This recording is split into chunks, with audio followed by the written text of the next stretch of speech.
Welcome to Yacht College's GM 442, How to Maintain a Dynasty, which is doubling as our commencement address. I am Jeremiah O'Shan, the self-appointed Dean of Yacht College, and I think we're poised to finish off this 2 weeks of curriculum on a high note. Before we get started, though, I wanted to share a few things. This has been a truly amazing experience for me and hopefully for anyone else who is engaged on any level with this project.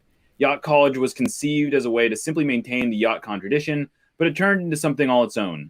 Our team of volunteers ended up producing more than 10 hours of programming, and we've already raised well over $10,000 for the Seattle Children's Autism Center, our best ever fundraising total. Nearly 250 different people have registered for more than 500 classes and have racked up more than 2,000 YouTube views and more than 2,000 podcast downloads.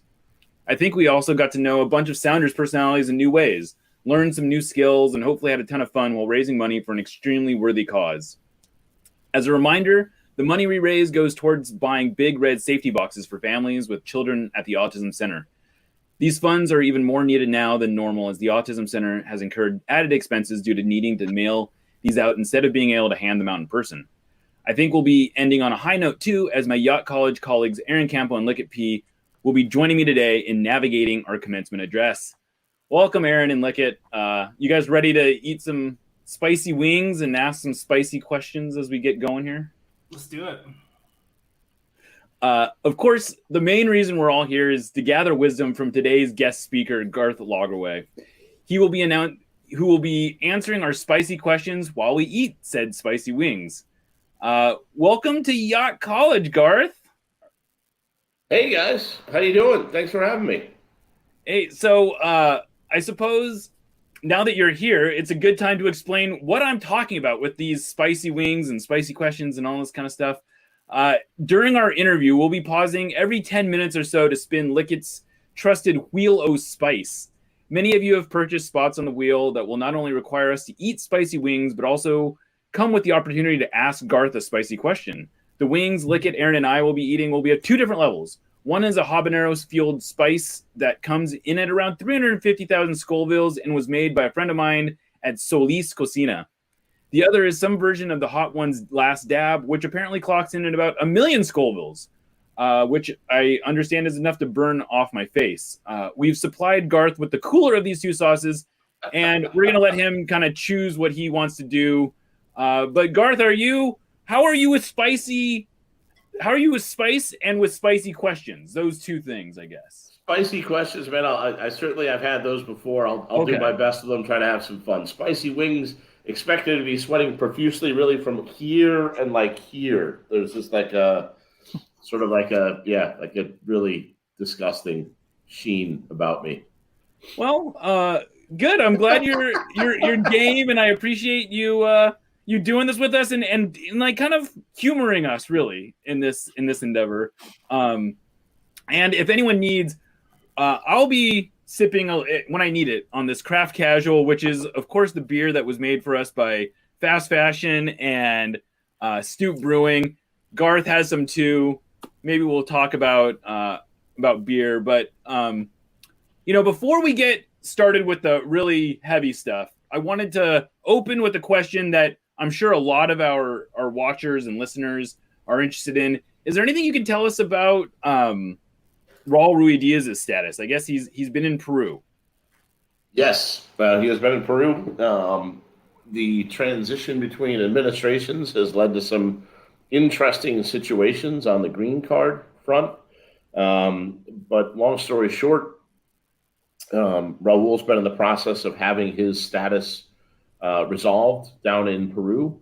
And we certainly don't know what's going to happen yet, but we're cautiously optimistic that it will be resolved positively and that he will be able to return to Seattle this week. And I guess the added benefit is that even though I'm sure you would have liked to have had him here, but he'll come back and he presumably won't count as an international player anymore. If we get a successful adjudication, then yes, that's correct. And he would be in green card domestic player status, would not count as a foreigner. And look, he's been in a good setup down there. He's been able to train at the national team center this whole time. And so he's a guy that doesn't get out of shape very much to begin with. So, certainly it's an inconvenience, and it's an inconvenience to Raul. And he's been there much longer than he had hoped to or planned to. And That's obviously upsetting and off-putting, and we hope to get it figured out really quickly so he can come back home.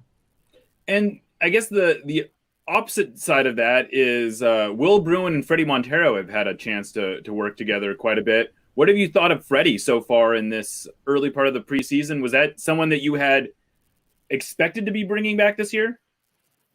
Freddie has always kept a good relationship with the club. I personally don't know Freddie. That was before I became the general manager. But obviously, tons of connections with Adrian, with Brian, et cetera.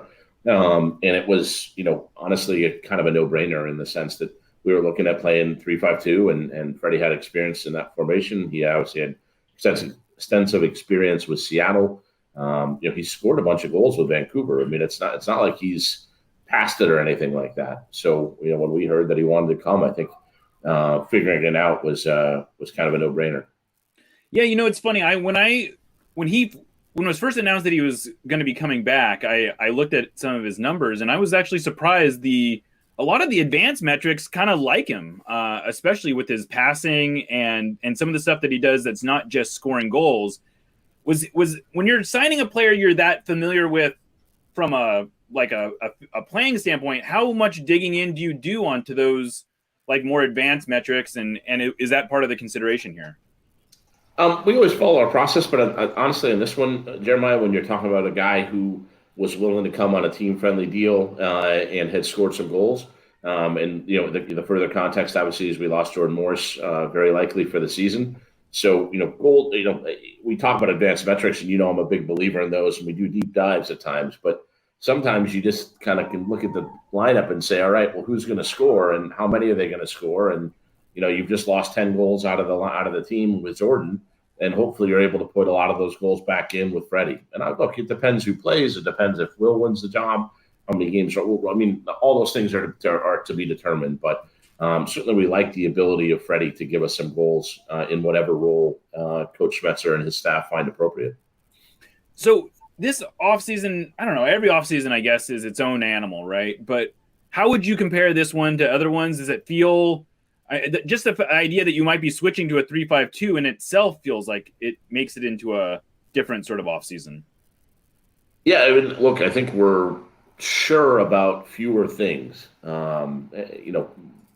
Obviously we couldn't predict Jordan's injury, and when I guess if there's any silver lining to that, we've been through this already. We've been in 2018, we went through this and he missed the whole season, and we had to adjust how we played. And now at least, we kind of know from the get-go what we're going to have to do. But I think it's to be determined, what formation we're going to play in, what system we're going to play, how we're going to deploy our players. And so that's contributed, honestly, to a somewhat conservative posture with respect to signing players, and throw on top of that then a pandemic. And, the fact is, you and I were joking before we went on camera here, almost everybody we've signed is either a former, in the last 12 months since the pandemic started, has been either a former Sounder or someone with Seattle roots. So, and look, it's really not surprising in the context of we can't scout. So, but I do expect that the market is going to roar back at some point. I mean, obviously none of us know what's going to happen with the virus, but if we can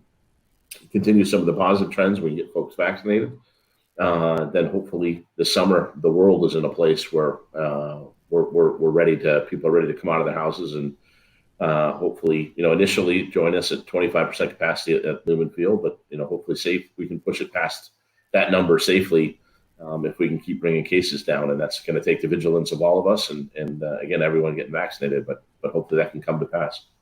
So how much has the pandemic affected the way that you approach signings, and how much is it can you decouple that from Chris Henderson leaving, and how do you kind of balance those scales? Was a lot of this preordained, or is this really just you're reacting to what's out on your realities? Yeah, I mean, look, it's a couple things coming together, right? Like losing Chris is a big deal. This is a guy who was maybe the premier talent evaluator in Major League Soccer. So really proud of him for getting the opportunity in Miami and watching him excitedly. And, he's obviously signed a couple guys that used to play for us. So, rooting for those guys as well, to go there and do well. So, it's kind of kind of a fun, almost parallel universe to kind of watch. And I have Javi Morales, a player who used to play for me at Salt Lake, is down there on their staff, and Jason Christ is down there on their staff as well. So a lot of ties to Miami now for me, and it's definitely a club that I'm going to enjoy following and watching. And you kind of need a team in the other conference to root for, so I'll probably be picking them. But yeah, it's been a weird 12 months for everybody, right? I mean, nothing is normal, nothing is settled, and everybody, we kind of do the best we can. We have this new under 22 player initiative. I think we're going to wind up calling those guys youth player slots, is my understanding. So we'll see. But nobody's really, again, we don't know what the market's going to look like, and we're not sure what formation we're going to play. And by the way, whatever we settle on, we might flip back once Jordan comes back next year. So, and when you're talking about, in particular, a YPS signing, it's clearly a signing that's going to be made for more than one season or one window. So there's some real challenges right now that we're working through. And look, we had a pretty good run. Hopefully we can keep it going. But it is going to be a different team this year. There's no two ways about that.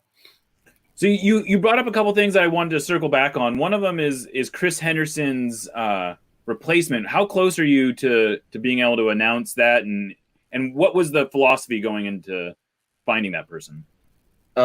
We had kind of three pillars that we looked at. We certainly wanted somebody who could help us replace what Chris was really, really good at, picking players, finding players from all over the world and using them to build out not just the Sounders, but Defiance.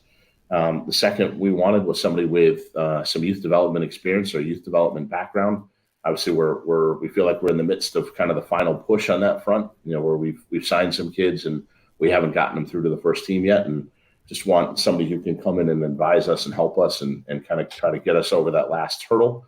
And then third, we really wanted somebody who was familiar, with somebody who had some cultural ties, whether to the coaching staff or to Seattle or just to all of us, somebody that was known. I mean, we feel like we've got a good coaching staff, we've got a good front office, we've got a good player development group. We really didn't want someone to come in and reinvent the wheel. We wanted somebody who, we thought could come in and adapt to a lot of what we're doing, and certainly hopefully bring some outside ideas. It's always good to get a fresh set of eyes on your process and your program. And so anyway, trying to combine those things. And Jeremiah, I think we're going to have an announcement this week on that front. So could be a good week. If we get Raul back. Adam Owen's been stuck in visa purgatory as well. I'm hopeful that he's going to get resolved this week. So, we could have Raul, we could have Adam, and completing our performance staff, and we could have a sporting director all within the next 5 days. Wow, that's pretty exciting stuff there. Some things going on. Yeah, we're working on it. So one of the other things that you brought up was this young player initiative, or I don't know what we're young player slot, I guess is what we're going to call it now. How, is that something that you guys were able to hit the ground running on, or did you sort of have to start from scratch in terms of identifying players that would fit into that sort of slot? Look, I mean, the obvious place to look, I think, based on how we were set up last year and the year before that, was as particularly when we decided to move on from Jovan, was to look at right winger candidates, right? And then Jordan got hurt, and so now, so do you want to go out and sign two wingers? Because again, Jordan's going to come back in a year, so that doesn't make a lot of sense. And if you sign one winger, then you're still one short because Jordan's out this year. So, again, I think it depends. We got to see how the coaching staff is going to play, and we got to see how players do in the new system and the new roles. And look, on Tuesday we have, we got a little bit of a exhibition game thing going on. So hopefully we'll get a little bit more information there, but it's a work in progress, and it's, even the preseason's not normal. We are staying here in Seattle. It's the first time we've ever done that. And we're able to bring some teams in to play us. But with COVID out there, that's a really real thing. And we were not comfortable putting our group at risk, going on the road for weeks or months at a time, as we've done in the past. So, we just got to be patient. We got to get through this. And, again, I think still have a lot of confidence in the spine of our team and in the core of our team. And, on paper, when you look at something like whether it's a 3-5-2 or a 4-4-2 or wherever you look at it, I mean, we do have the personnel to fit that. And so I do think we can hit the ground running in that respect. But, we'll see. It's going to look different. There's no question about that. All right. Well, it sounds like we're at our first stop here of the spicy wheel, the wheel of spice, whatever we're gonna call it. But so we're gonna take a little break here. Lick it. How are we gonna? Are you able to show that on the screen, or what are you gonna do here? I'm sending it up right now. Hopefully, it shows up in a second. I don't think we're getting your audio. My screen is not working. Okay, Devlin's question is, it's actually for Jeremiah. Taking into account where you were raised, how do you justify supporting the 49ers and the Sounders, but not the Earthquakes? Yeah, I grew up in the Bay Area. I grew up a 49ers fan, an A's fan, Sharks fan, a Warriors fan.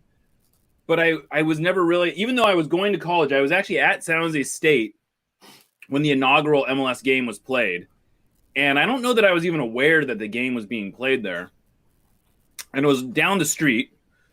And suffice it to say, I never saw a Clash game when I was in college. I went to a few Earthquakes games after college, but I certainly was never a fan. One of the few games I went to, though, was the Earthquakes game against the Sounders in 2009, which I don't know that you'll know this, Garth, but it was a 4-0 Earthquakes win. And what I came away impressed by, though, was the traveling support that the Sounders had. They had a couple hundred fans there. And I was kind of blown away by that. As it happened, I was getting ready to move to Seattle anyway. And shortly after moving to Seattle, I kind of fell in love with the Sounders because it was so much fun to watch them play. They were in the middle of a Open Cup run. I was going down to the Georgian Dragon and watching games there. Georgian Dragon, by the way, I don't know if it's there anymore, which is very concerning. It looks like that property has been redeveloped, and I'm very worried about it. But anyway, that's my story. So I never really got into the Earthquakes when I was in the Bay Area. So that's the answer. Garth, what was your soccer team growing up? Anyway, who were you rooting for? The first big pro game I remember going to was with my dad, going to the Chicago Sting when they played for the Soccer Bowl. I think it was either 1980 or 1980. I never remember the year, 80 or 82. I think may have been 84 even, but they won it in one of those years, and we went to, I'm pretty sure, to Wrigley Field to watch the final. And it was Pato Marhetic and Karl-Heinz Granitza and Brett Hall, who later coached me, was one of the American players on that team. So it was one of those things. I went with my dad, and it was like, okay, soccer's my thing now. So it was just super cool, and it was the first championship that I remember. I may have been aware of some others or something, but that's the one that I was present for, and kind of went from there. Well, this actually takes us into a direction I was already planning on going, but I think it's a good segue. Americans have made a lot of inroads in Europe. It feels like all of a sudden in the last couple years, it went from being like, oh my gosh, are Americans going to be playing in Europe at all, to now it's like they can field a whole national team of young Americans that are playing overseas. What's your perspective on that trend? Is that a good trend for MLS? Is it a good trend for American soccer? Or are those two things in conflict, or are they related? I think it's all part of building a virtuous cycle. And what I mean by that is that if we're developing better players here, I think we want part of our strategy to be that we're selling players, right? We've seen all over MLS now that teams, and it used to be, hey, well, if you're developing players, you can't win, right? But then the Philadelphia Union won the Supporters Shield, so it's tough to make that argument. And then they sold a couple of guys for a lot of money, right? And I think it's kind of simultaneous to that, right? And RSL's been doing this, and Dallas has been doing it, and Philadelphia, New York Red Bull, we've had a bunch of teams do it and do it pretty well now. And if you even look at LAFC and how they built their team, they have a young team that's kind of full of assets. And that was one of the focuses that they made in their build. And, Atlanta's done some things right with Almiron, with Barco, some other stuff. So it's been fun to watch the league evolve that way. And I think simultaneously, Greg Berhalter started playing young players with the national team. So all of which to say, I think we're taking a step forward as a country, and I think the rest of the world is starting to figure out that there are good players here, and we're giving more opportunities to young players. And again, hopefully then if we're able to generate revenue off of that eventually, and these guys competitively go over there and they get better and better, then it's good for everybody. Just eat another wing, I think. Why don't we eat another wing? Sure. I'll have another wing. You can't go wrong eating another wing. I'm gonna try. Garth, I got to tell you, I was very impressed. I asked you what kind of wings you wanted, and you were very specific. You wanted flats. What do you like about flats versus drumsticks? I was literally just thinking of how I can make less of a fool of myself, and I feel like the drumstick you have to gnaw sometimes, to separate it. Whereas, if you got a flat, at least you go one pull, and for better or worse, you get what you get, and there's kind of no second guessing yourself. See, I actually was thinking the other way, which was a drumstick. You just kind of bite into it, and with flats, you got to have a system. But it's conceivable I've eaten more wings in my life than you have, Jeremiah. You probably have. You're probably a little bit. I have not had a lot of experience. Certainly, I don't have my own system yet for wing eating. But I like what you did there, winging it. Yeah, there you go. So Garth, we see American players making inroads into Europe. How close do you think we are of talent evaluators and people like yourself getting into moving over to Europe and seeing more coaches and that side of things? Well, we've seen a couple, right? I mean, it took forever for somebody to break through, and Bob Bradley made it, for a couple of weeks with Swansea, and then, you see now Jesse Marsh obviously going over and doing well. Now that's part of the Red Bull umbrella, but I think you're going to see more and more of those kind of multinational setups, and just as MLS players get more exposed to the world, I have no doubt you'll see more and more coaches and executives get exposed and go over. And it's all about the respect level that MLS has earned abroad. And, again, as we move players, I think, again, I use the phrase virtuous cycle. I think, it's going to increase the respect level for MLS. And I think you'll see more and more of those transactions both on and off the field. And so do you get the sense that American players are actually getting better, or is it just that the way they're being evaluated, European talent evaluators are just trusting the American player more, and it just sort of is part of that virtuous cycle? Look, I think it's a little bit of both. I mean, in the sense of, we're spending millions of dollars a year on player development, so I hope we're getting better at it. If we're not, then we've been pretty negligent.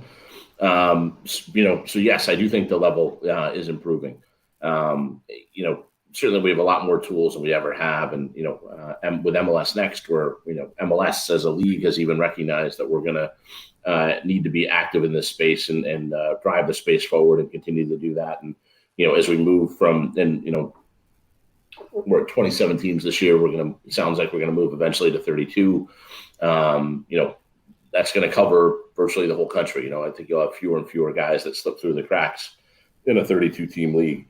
And that's exciting. And I think we'll keep doing that. And likewise, when the national team coach takes a shot on 5 or 6 young guys and a whole bunch of them pop at the same time, then, you're going to get a whole, you're going to get what you've seen, which is players getting opportunities and a real increase in interest in American players, because American players are still cheaper than a lot of their counterparts are, because it is a market that doesn't have the long track record of success in terms of players moving to Europe. And, now as you see guys who go over there and do well, every one of these players that gets sold, all of us in MLS are rooting for. It doesn't matter if they came from Dallas or Philly or New York. If they do well, they're going to prop up the market for everybody else.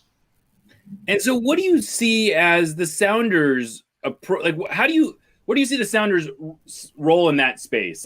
is it imperative that the Sounders start selling players to Europe? Is that a secondary? Is it always about winning and development on that kind of level takes a second step, or like I don't know, how do you balance those differing needs? Yeah, the one thing I feel pretty strongly about Jeremiah is I really don't think it's an either or. I think that's the wrong question. It's because if it's are you committed to winning? Well, I mean, we've been to 4 of the last 5 MLS Cup finals. It seems objectively certifiable that we're trying to win. So that's that I think goes without saying. And we have once we get fans back in the building, I hope 40,000 people are still showing up every day and every game. And we're always going to owe it to those folks to do our best to win every game, and we're going to do that. But I don't think it is mutually exclusive that you can also develop players. Again, Philadelphia Union won the Supporters Shield, so I think that argument is a little. I mean, I thought it was antiquated before. I think it's particularly so now.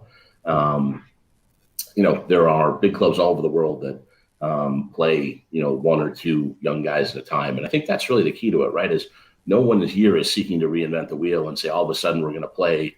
We're going to go to Columbus on the road and start 5 teenagers. Like that's not a recipe for success. But if you can introduce one young player into the team in most games, whether that's in a reserve role or a starting role, and we have a number of young players that are knocking on the door. And I think that's the way to approach it successfully.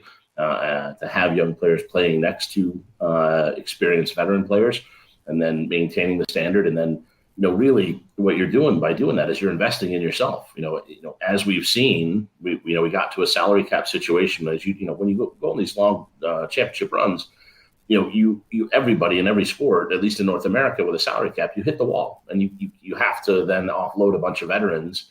And so we've known that this day was coming, and we put all our chips in the last 2 years to try and win. And now we are at the stage where that hopefully some of that investment in the young players starts paying off, and we're able to, as I said, to break through and get them on the field, and then increase over time the upside of the whole group. Because that's the great thing about young players is they may be a little bit up and down, but again, if you put them in the right structure and the right system, and you coach them up, then they're going to get better. They're really only going to get better. So your starting point is just that. It's a starting point. And that means your team's going to improve over the course of the season. And so I don't know, Jordan's situation was maybe a little different in that he was already an established player, but was that decision, did like the desire to be part of that system, did that play into letting Jordan go and do the loan? Obviously it didn't quite work out how everyone wanted, but if you can go back to the decision-making process of doing that, or was Jordan just completely a separate category because of everything that he had done in the organization and whatnot? Yeah, I wouldn't personally tie those two together. I mean, obviously, look, the only person who can truly answer that is Jordan himself, right? But, at the end of the day, we had, this is all public, right? I mean, when Jordan left Stanford, he had a bunch of opportunities. He chose to sign for the Sounders. I think that was a great decision. Hopefully Jordan thinks it was a great decision. I think he does. But with that came we're not going to be absolutists here. If you sign with the Sounders, we're not saying this is forever and we'll never let you go. Like that was part of it. It was, if you're going to be willing to give us a chance and pass on the Bundesliga and sign with us, then, if you come to us one day and say, hey, I want to give it a shot, then we're going to help. And it was as simple as that. And I know, I don't know. I sense that some people think that's cheesy or naive, or that's not really what happened. But it honestly wasn't that complicated. It was, when Jordan came to us and said there was something he really wanted to do, we said, okay, this is what we had talked about, and we got to live up to our end of the bargain now too, and try to facilitate in the best way possible for the club. And look, he gets hurt in a non-contact injury, so. It wasn't because of fixture congestion or cumulative fatigue or, some of these things that can happen on loans. He got hurt in space, and it's the same way he got hurt 3 years prior when he was playing in Champions League. So stuff happens, and it's a bummer, and it's a bummer for Jordan. So, but he's a super resilient kid, and we're really proud of him and really happy he's still a Sounder. And hopefully at the end of all this, he'll be a Sounder for a long time. So does the calculus change at all when it's a younger player who maybe hasn't had a chance really to to break in? I mean, is there a pressure to sell a player early if you're getting those offers at the very beginning of their career, or is that something where you want to is there some imperative for the first team to get kind of some playing out of these guys before you are willing to sell them? Some of the metrics that we use, when the kids play, their market value tends to go up pretty dramatically. When the kids play in World Cups, we were tied with NYCFC having the most kids in the last under-17 World Cup team. And look, that doesn't, because you played the World Cup doesn't mean you're going to make it either, right? So, if they come in the first team and they do well, there's no question that playing them meaningful minutes will drive their value. As to what you do with that player, I think it's always a case by case, and it's complex. Is this a guy that you see is going to be your starter for the next 3, 4, 5 years? Is it a player that do you really believe in him or not? Some of what you're selling when you're selling 17, 18, 19-year-old players, so you can't sell them before they turn 18, but is potential. So we know the player better than anybody. And, there is a price at which it probably makes sense, and there's probably a price at which it doesn't. And, that's where you have to examine. And I think the big thing for us, Jeremiah, is we got to be in the game. We have to come up now with some solutions. We can't just roll out, and this is one where we've made the playoffs 12 years in a row, and, had nothing but success. And it can be really challenging to evolve because, we've been to 4 of the last 5 cup finals. And, so to agree internally that, hey, this has worked really, really well, but we're going to try this new thing. And again, it's not an either or. It's not a black and white. It's not a binary choice. But I do think that the way the world's moving with these youth player slots coming in, I do think that it's a space that we have to be in. And in that sense, we have to evolve as a club. And again, it's not a radical sea change. It's let's win every game, and let's try to do it while we're developing some players too. All right, so we're gonna do another break and ask a question from the wheel. This one apparently is from Matt Clevenger, and I'm gonna go ahead and let Aaron ask the question. This is actually a pretty spicy question. What job or opportunity would make you leave the Sounders? It doesn't have to be limited to the world of MLS or soccer. Are we the wing first? Yeah. Oh yeah, we gotta do the wing first, right? The wing first. Oh. All right. I'm doing the ghost pepper one this time, so. Oh good. All right, I'll do that one too, because I'm a sucker.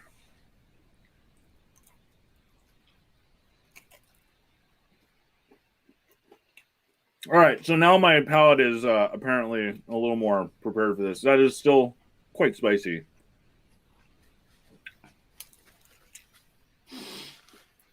Wow. That's not good, boss. No.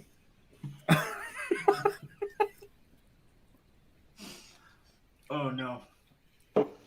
Very bad idea. Oh, well. Well, so you guys are struggling to wait through. Do you want me to... Hot Ones, which is this YouTube show that we stole this idea from. What's up? I'm asking Garth if he's ever watched Hot Ones. I have not seen Hot Ones. All right, well, after this, you'll maybe get some new appreciation for it. But I do.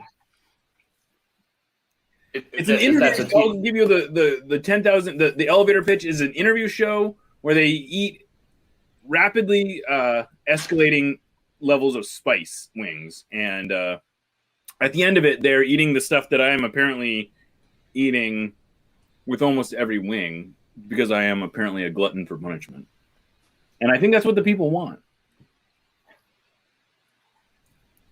It's definitely what people were. It's definitely what the people want. You guys hear me again? Yeah. Cool. All right. So, Garth, we left off. We were talking about development. Where do you think where would you grade? Huh? Oh, you haven't done the question. Thank you. Ooh, wait, you did the question. He hasn't answered it yet. Yeah, he hasn't answered it. Oh, that's right. We're on a fire today. I think those spices are getting to your brain, Jeremiah. They are. I I have tried. I did one of my 3 stars. So far so good on my end. No, I haven't put any ghost anything on anything, let alone. I'll try this habanero stuff next. Look, my job. The next kind of invocation point for the job is you guys all vote on me, right? So we'll see what happens with that in 2022, and we can go from there. I mean, it's obviously a really fun job, and getting to work for the Sounders is a privilege, and to do so as the general manager is a particular privilege as a steward of the club, and to be part of an organization that's had so much success before me, and hopefully during my tenure, and no doubt will continue to be successful long after I'm gone. So, it's kind of hard to answer that question or imagine it. There aren't, the thing that would be tempting, and Jeremiah, you and I have talked about this before, is, if there's a CEO role at some point where you were running an entire club, and again, there are folks that have done that in the last couple of years that have said, "Hey, that's a really bad idea." It's a structure that as a league, the league is moving away from. But it's always about, can I keep learning? Can I keep getting better? Can I keep, meeting new folks and doing new things and being challenged and, just enjoying work the same as anybody else in any other job. Would you say that Seattle has met your expectations in terms of when you made this move in 2015? Sounders were coming off a supporter shield. You were coming into an established team that was still looking to get to the next level. I don't know how much you knew about the exact situation, but would you say it's like, how would you assess all that in over 6 years? I guess I feel like it's gone pretty well, right? I mean, results on the field would speak to that. We've talked tonight a little bit about, can we become kind of the complete club, where we're able to continue to compete for titles and develop players. And, that's a fun challenge. It's just can you balance those things out? And, I'm interested in the strategy of it, because in order to develop players, it's literally a years-long process that you invest in, and staff and players and scouting and infrastructure and data analysis. And, we're constantly trying to get smarter and learn from our missteps and hopefully push forward our successes. So, that's been part of it. And it's been, for the most part, it's been fun. Ups and downs, as there are with any job. But, again, it's been a privilege to, the fans are still the thing that make this different. There's only one other city in America that you can go to where the club is relevant, even on a somewhat comparable scale. If you think about Atlanta, even massive clubs like LAFC and LA Galaxy, and you have the kind of big brands around MLS. I don't know that they're as relevant in their local marketplace as the Sounders are in Seattle. And that's fun, and that's neat, and that's again, that presents some challenges, but it's something that I know we value, and for our family, this is culturally the kind of place that we like living. So I think it's been a relatively good fit. Well, that's good to hear. I know I've enjoyed the time that you've had here. And I'm hoping it keeps going. So I'm glad to hear that. But, along those lines, we've been talking. We were talking before the show started. You asked about the Purple Haze kit or the Jimi Hendrix kit and what we thought of it. And it started an interesting conversation in the Sounder at Heart community, where we were wondering if this might actually herald kind of a mindset change of the organization, where they've always aimed to be a global brand, but I wonder if there's maybe this, and especially over the last year, as there's been even more Seattle influence into the, both the technical and the player side. Is there a sense that you can lean into the community even more than you have in the past? It's interesting that you phrased it that way, Jeremiah. And what you and I were talking about before we went live here, I mean, I think everybody we signed, or almost everybody we signed, Spencer Ritchie, Freddie Montero, Kellen Rowe, going back last year, Brad Smith, Roman Torres. I mean, the pandemic has really pushed us in this direction, and we've embraced it and leaned into it. And but from an outside, like I still consider myself like I'm not born in Seattle, and like there's still like I don't know if you feel it at all, Jeremiah, but there's still like a level of like you're here, but you weren't here back when kind of stuff. Oh yeah, of course. And look, I mean that's our organization at its core is very Seattle centric.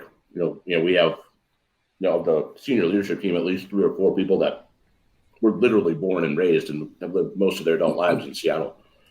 So, I've always felt that we were very Seattle focused and Seattle centric, very community based.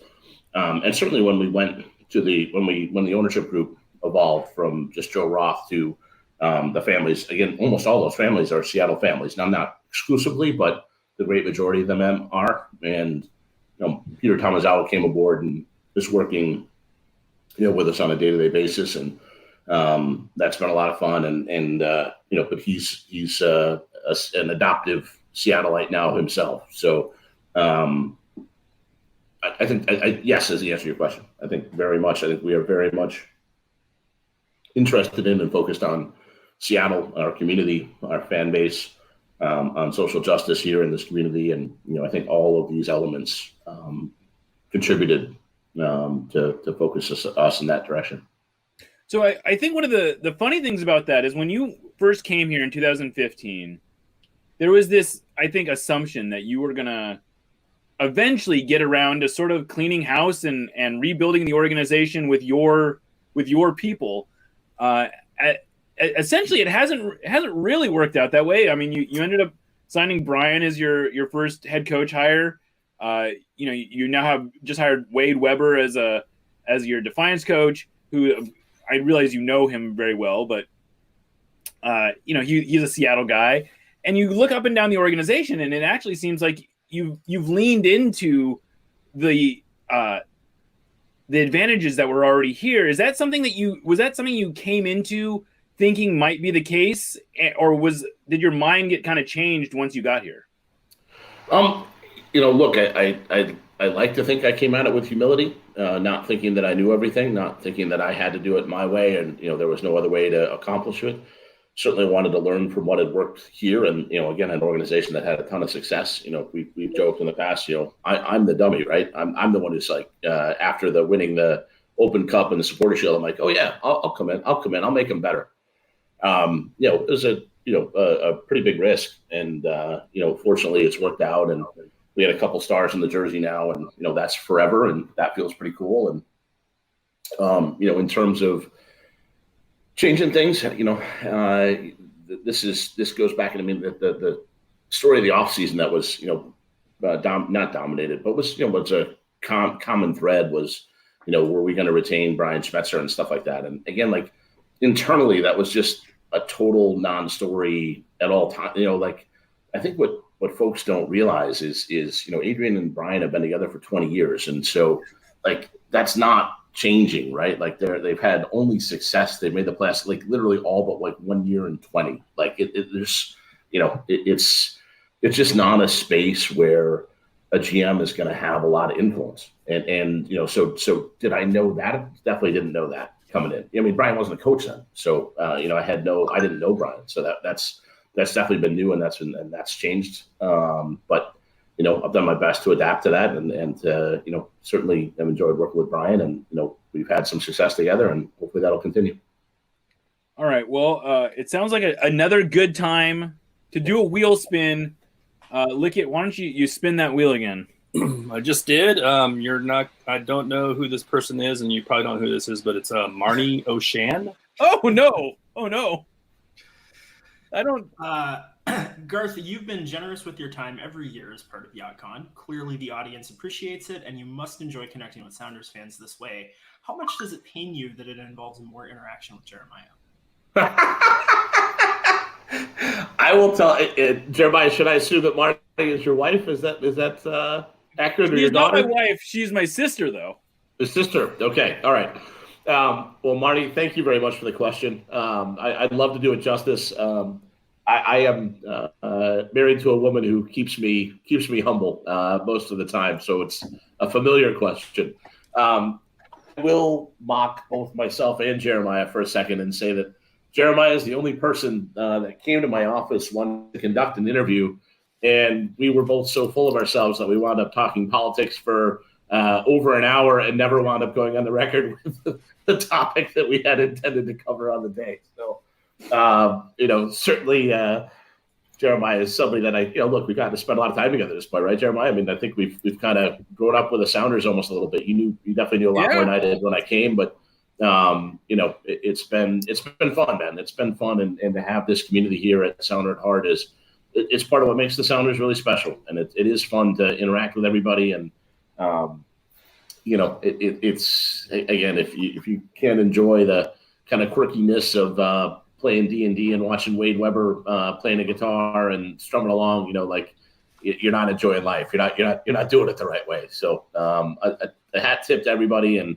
the cause here to raise some money for Seattle Children's and for autism is near and dear to my heart. It personally impacts our family, and so again, really, really happy and feel lucky to be included on something like this. So thank you.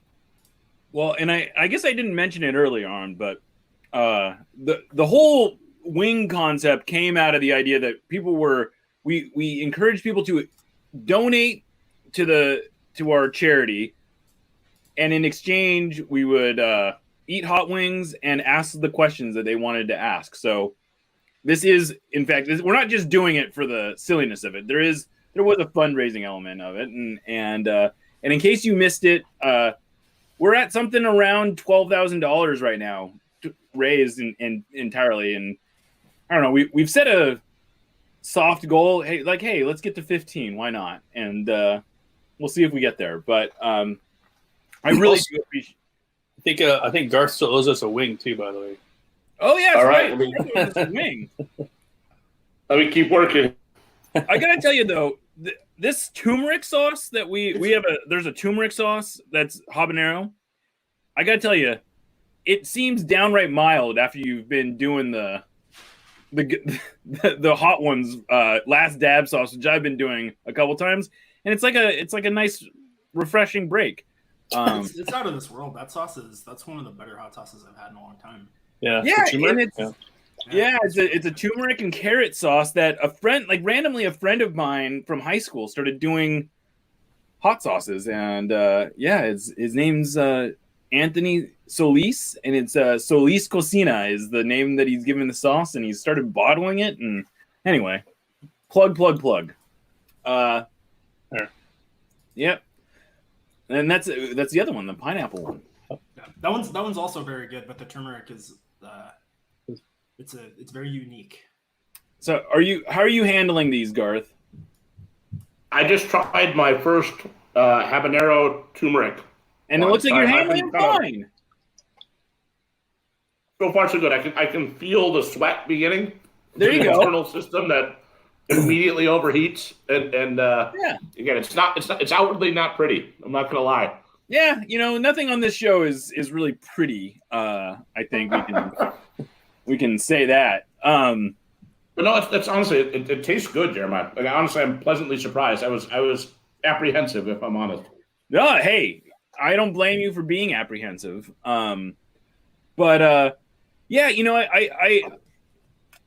getting back to the idea of this kind of Seattle community aspect of the signing.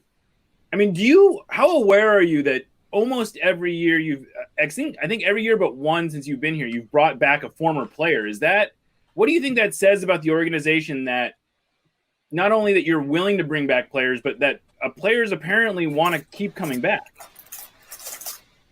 Look, we try to, a little cliche that we impute here is we try to treat people better on the way out than on the way in.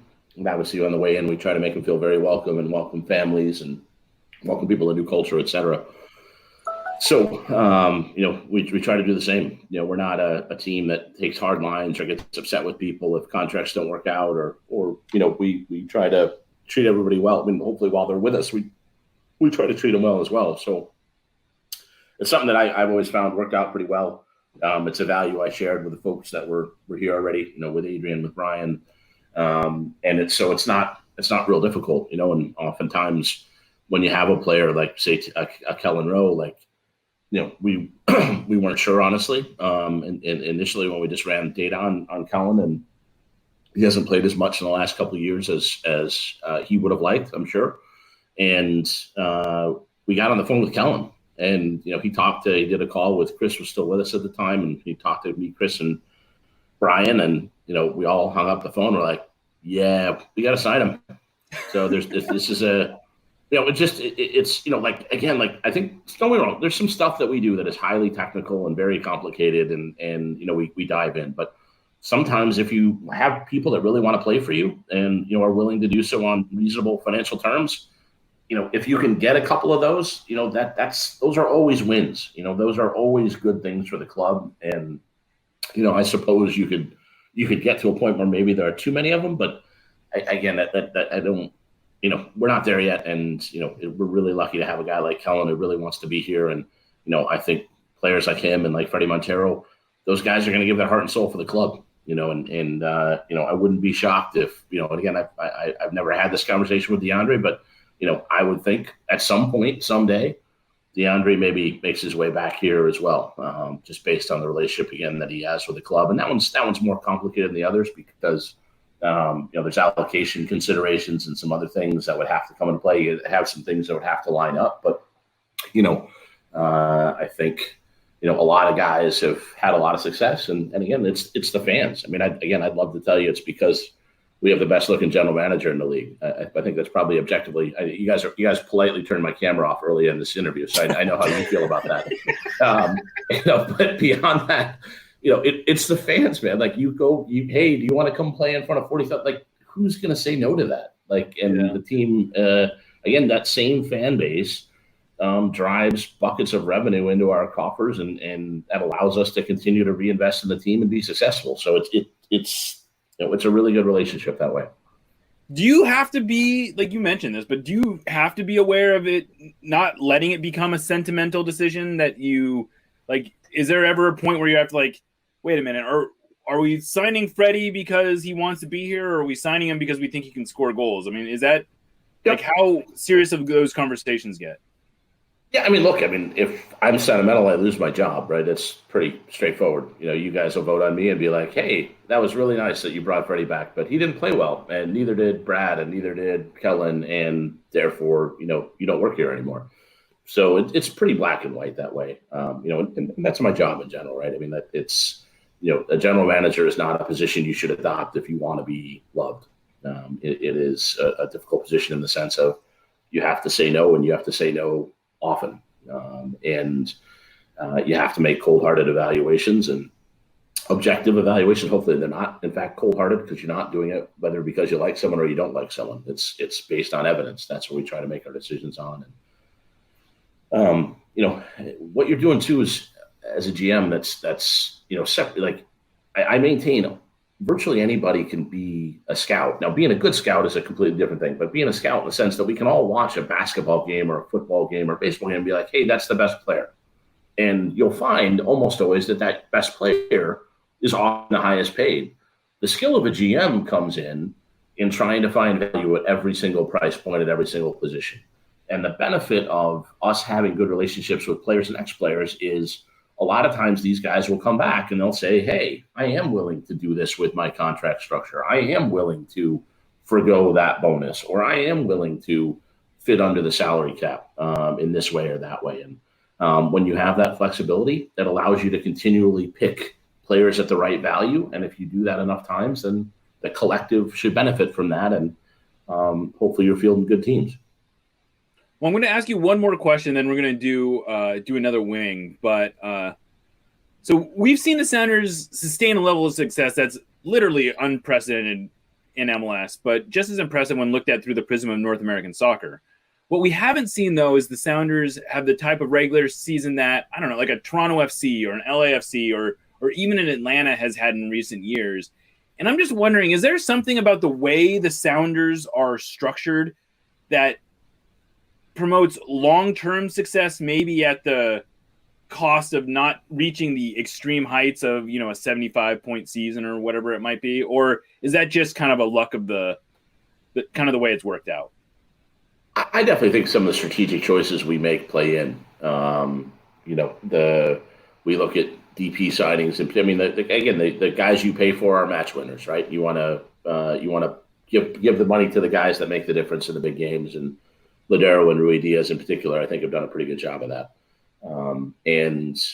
We signed them when they were available, and in both those cases, that was in the summer, and we were willing to wait to get that right. And so, those are, that's 16 and 18 right there. That's 2 seasons where we felt like we could make more impact. The other thing that gets reported less is there are not with DPs, but with DPs as well. There are significant cap benefits to signing players in the summer. So again, if you're looking at a pot of money and you can buy a player now and then buy another player in the summer by waiting on that DP or waiting on that TAM guy, then you literally have more good players on your team. So, we found that to be an effective strategy for us year over year over year. Look, if we were consistently mediocre and not making deep runs in the playoffs, then I think you could go back and, all right, are we putting enough weight and attention in the beginning of the season, into the regular season, et cetera? Those would be fair questions, but we've never finished lower than 4th. We finished 2nd in the West last year. I think there's an argument we could have or maybe even should have won the regular season in the West. And, that didn't work out for a lot of reasons. And so a bunch of things we can't control, like the crazy international window that with the way it went down in October, November, and the knock-on effects of that. But it's, the other thing is that, this is no doubt going to get me in trouble with some elements of the Sounder at Heart fan base, but a supporter shield is it's always going to be a good measure of who the best team is, right? But if you look at the traditional supporter shields, those are games being played home and away in a regular cadence where you play everybody in the league. And last year we didn't play anybody in the East. Like, we just played in the West.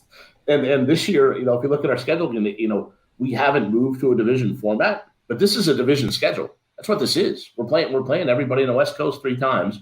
We're playing the rest of the West twice, and we only play in 2 East Coast games. So, the idea that the supporter shield, even to a purist, that would be somehow embody the best team automatically over 34 games. I do intellectually struggle with that when you're only playing one half of the league, really, and you're playing them an unbalanced number of times.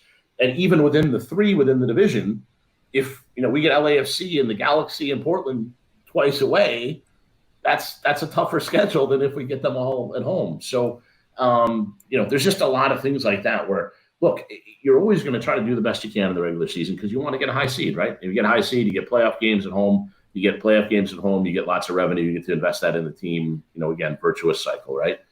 So it's probably more information than you wanted, but hopefully that answered the question. There's never too much information. All right, let's do that final wheel spin. Alrighty. Kristen Sario.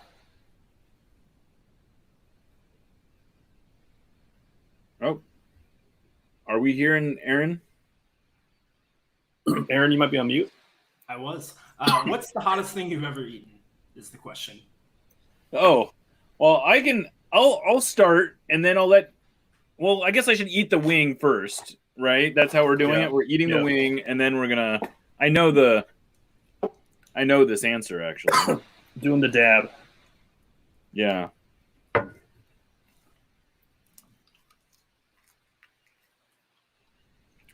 Oh, there you go. Yeah. That gets you on the tongue. The throat. Yeah. All right.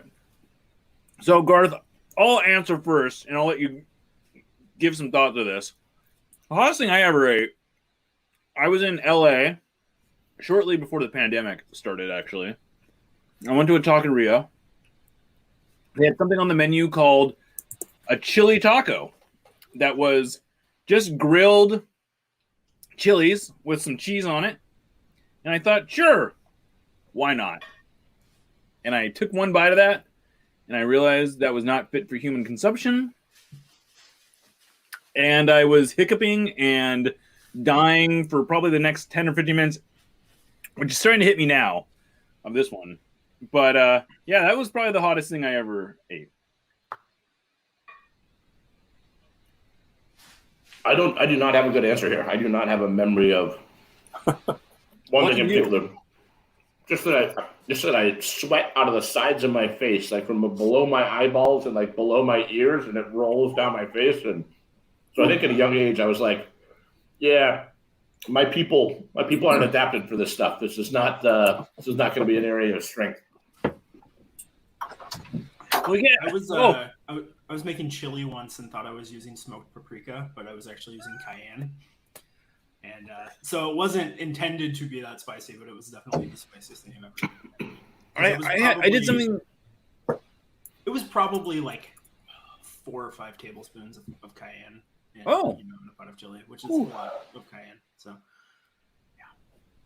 yeah, I did something similar to that once. The first time I ever made chili verde, I thought I got 2 different kinds of peppers mixed up.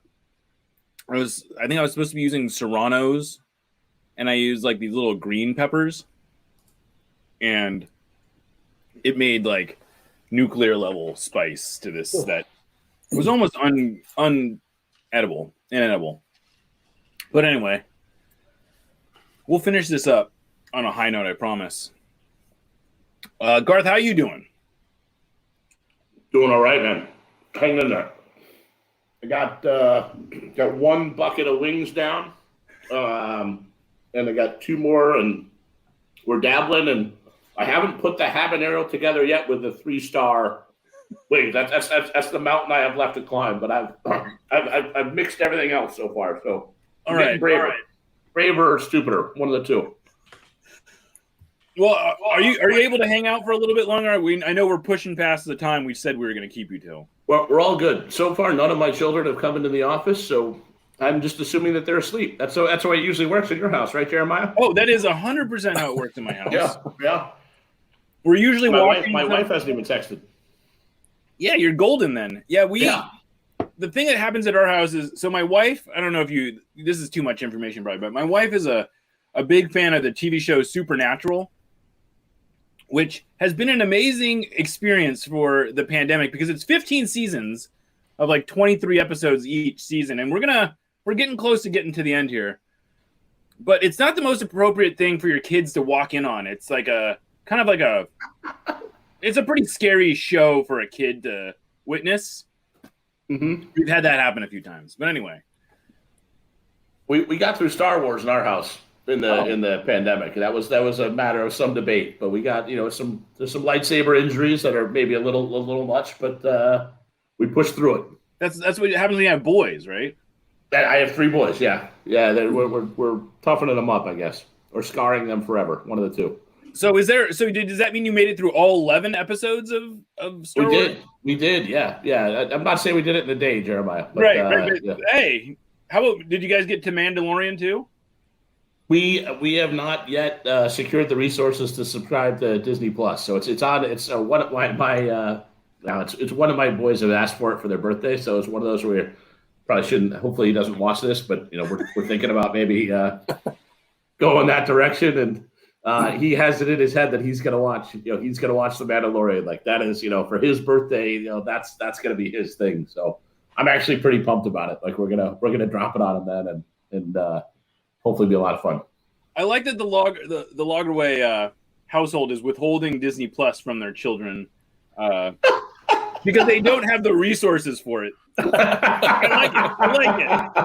I like that story that you've told your kids.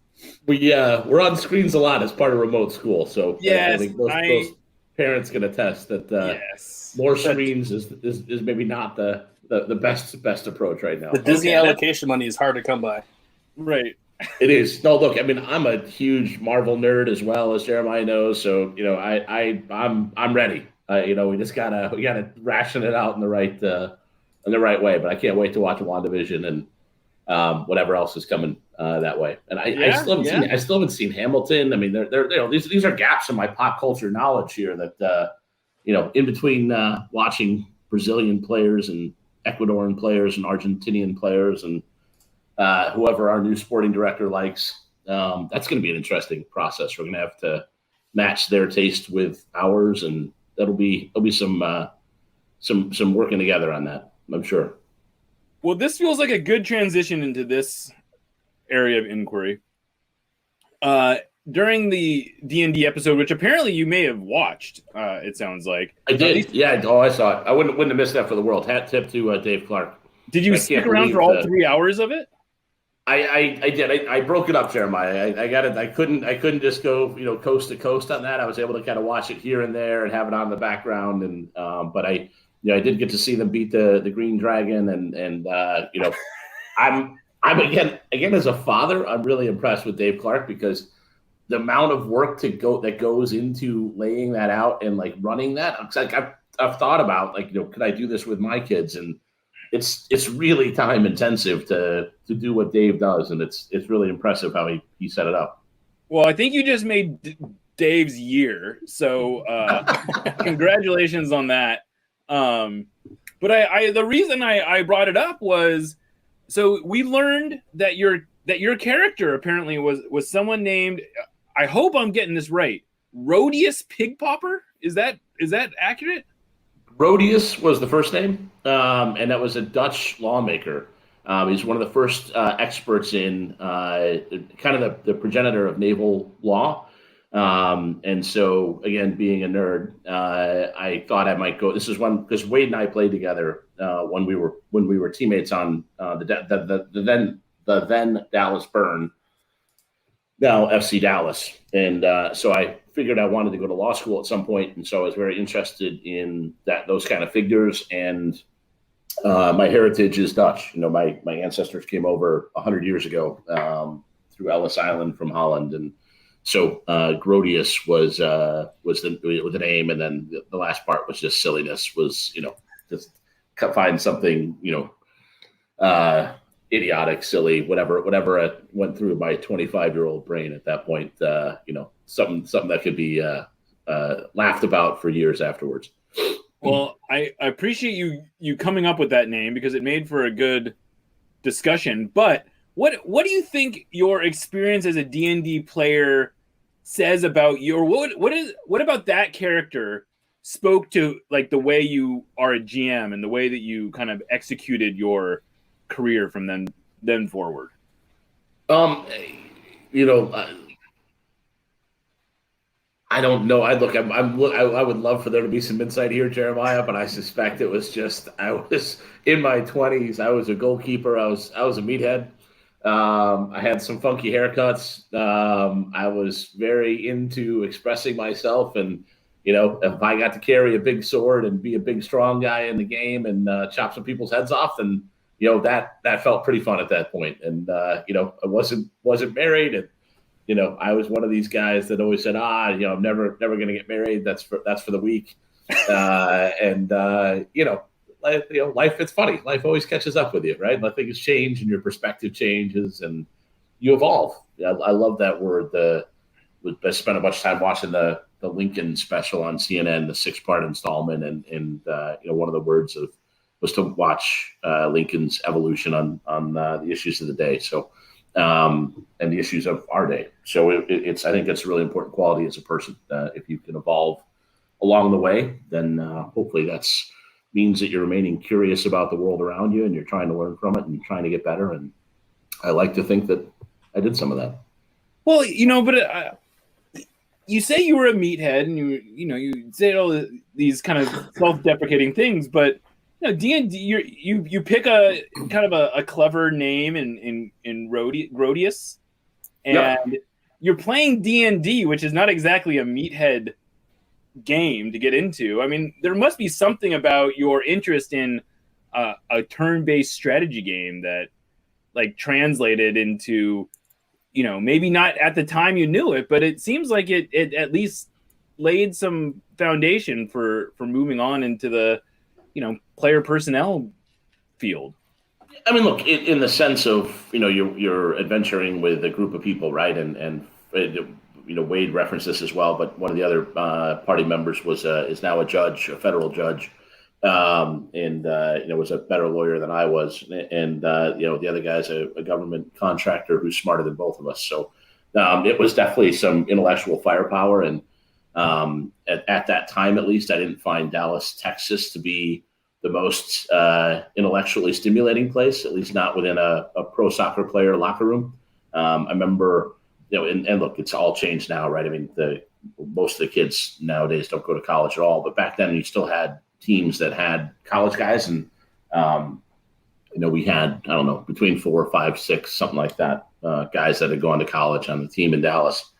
And I was a backup goalkeeper, so no matter how delusional I got, I probably wasn't so delusional that I thought I was going to make a living at this. I mean, the most money I ever made as a pro goalkeeper was $40,000, and all in 1 year. That's a lot. So we called ourselves professional. It was obvious you had to have a backup plan, and again, I figured I wanted to go into law, and look, I got cut 4 times in 5 years. So it wasn't exactly a secure way to make a living. It was a lot of fun. Wouldn't change it for the world. But you needed to have something else. And so I think that, again, if I were to peel it back at all, like I was a history and public policy major in college. I was always interested in the world, and, studied abroad in Florence, studied abroad in Freiburg, Germany, was interested in, the kind of multicultural aspects of life. And, so probably I'll wrap that into, I better have, I would love to hang out with these smart people and do this strategy-based thing. And that is one thing that I think is different. As opposed to playing a video game where you're holding a controller and shooting something in front of you, D&D does allow you to have, maybe it's just over a couple of hours, but to have a strategy and to go on a campaign and to have a broader big picture.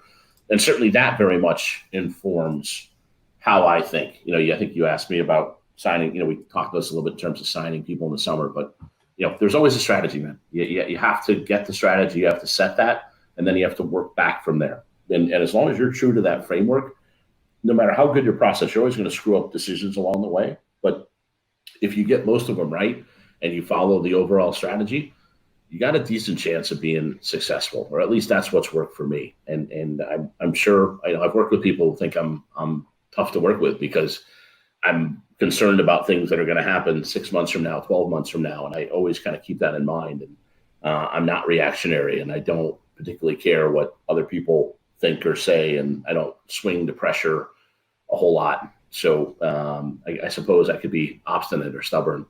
But again, it's the idea of setting a strategy and following it, and, then sticking to it. Well, I don't know. Do we have another? I was going to say that's a good place to end, but I also feel like if we can do one more wing, do we want to do that? Do we have another spoon in us? Sure. I'll go all in here. I'll go with your special hot sauce and my 3 stars, and There we go. That's what we were here for. See, that's what I was just playing it into. What do we got? Spinning. It's taking its time. It knows we're into it. Tim Ham. All right. So Jeff Bezos calls you and offers you a Brewster's Million deal with $1 billion, but you must spend it all in 30 days and retain no assets. What do you do? Wow.